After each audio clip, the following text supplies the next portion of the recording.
It took place in February of 1945. Where did it happen? At a resort in Yalta in the Crimean Peninsula, which at that time was still occupied by the Soviet Union. Who participated? Three bigwigs, if you will. Winston Churchill from the United Kingdom, Franklin Delano Roosevelt from the United States, and Joseph Stalin from the Soviet Union. All three of these men were heads of state, and they were also the leaders of the three biggest military powers of the time. The three allies who had done most of the fighting to defeat the Axis powers. And if you want to review their ideologies, click right here. Okay, now that we've got that figured out, let's talk about why they met. Their goal was to discuss the ending of World War II, and more importantly, to discuss how they were going to run Europe once the war was over. Specifically, the three leaders wanted to divide up Germany. They agreed that Germany would be divided into 4 occupation zones, one for each of the 3 victorious allies, plus another for France. Now, if you're paying close attention, you'll notice that that doesn't add up to 4. It only adds up to 3.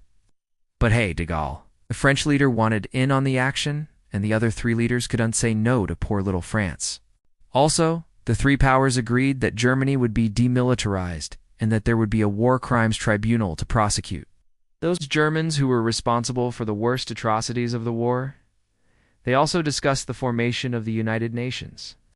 As far as the Soviet Union was concerned, its main goal in the war was not only defeating the Nazis, but also seeing the establishment of a communist government in Eastern Europe.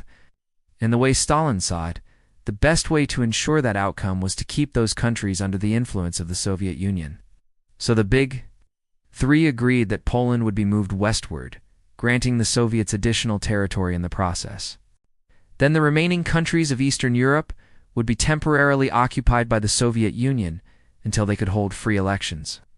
Now remember that phrase, free elections, because it's going to come back and bite them in the rear. And finally, the leaders met to discuss the status of Italy. They agreed that Italy would be occupied by the Allies until it could be determined what its new government would look like. So that's what they worked out, right? No fighting over Europe, no more World War II, everyone goes home happy. While the conference was being conducted, there were plenty of tensions bubbling beneath the surface. First off, despite the fact that all 3 were allies, they still distrusted each other.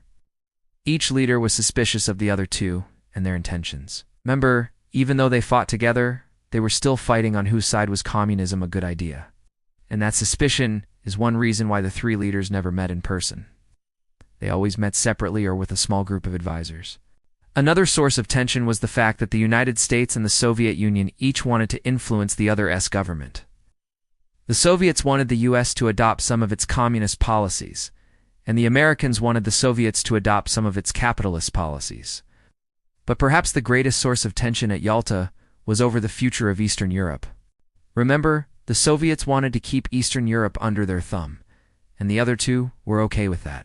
Well, not exactly. They were suspicious of what that kind of Soviet domination would mean for their interests in the region. In the end, though, they signed a final declaration, and they all basically agreed to disagree on some of these issues, including Eastern Europe.